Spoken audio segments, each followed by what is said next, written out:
What is microlearning and why should we use it? It isn't using itty-bitty text.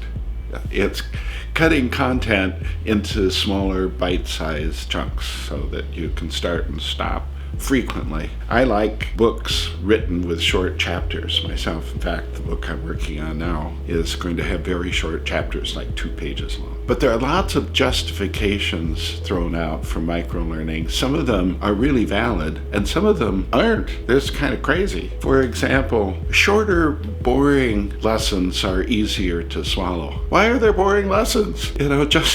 Just making them shorter doesn't make them better. In fact, would we like a movie to be really short when it's a great movie? Would you like to gulp down a gourmet dinner just to eat it as fast as possible? If the e-learning is really beneficial, if it's engaging, if it's empowering you as a learner, you don't want it to be extra short, right?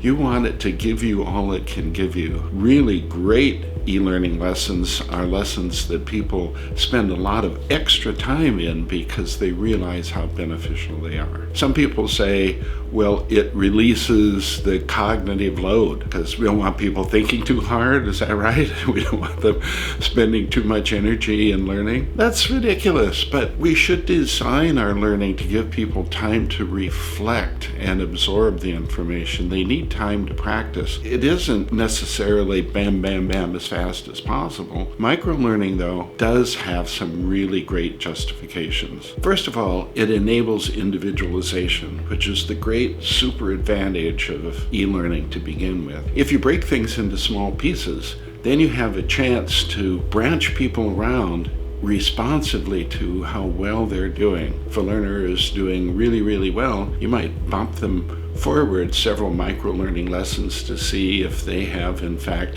the skills to move ahead fast. And that's rewarding to learners, and it saves learning time, so that's really great. For those learners who maybe need a little remediation, micro-learning helps because it gives you all those entry points to branch back to and to work through the specific skills that people need help with. So individualization is made so much more practical and easier to build and deliver than it would be otherwise. It also gives you flexibility as a learner. It gives you lots of places to bookmark and stop your work and come back to when you have more time. That really encourages people to get started, because if they think this is going to require a long time, they might say, I don't have much time now, I have some, but not enough, so I won't do anything. Well, if you know that there are frequent, comfortable places to stop, then you might get started, and of course you might get really engaged if it's well designed, and you'll learn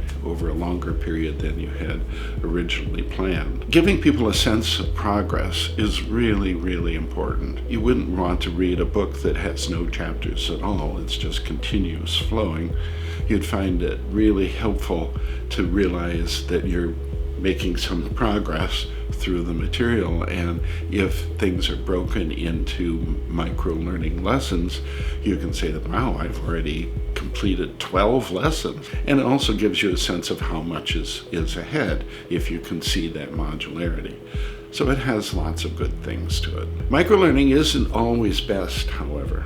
There are some situations where it's not a good solution, such as complex tasks. The real world requires us to work through multiple steps very often to achieve a goal. And we want authentic learning practice, doing what you would actually have to do on the job. And in those cases, we want people to have to perform all of those steps to complete each goal. And so microlearning doesn't work best in that kind of setting. Overall, though, microlearning is a big advantage, a really big advantage, and done right, it just makes e-learning excel.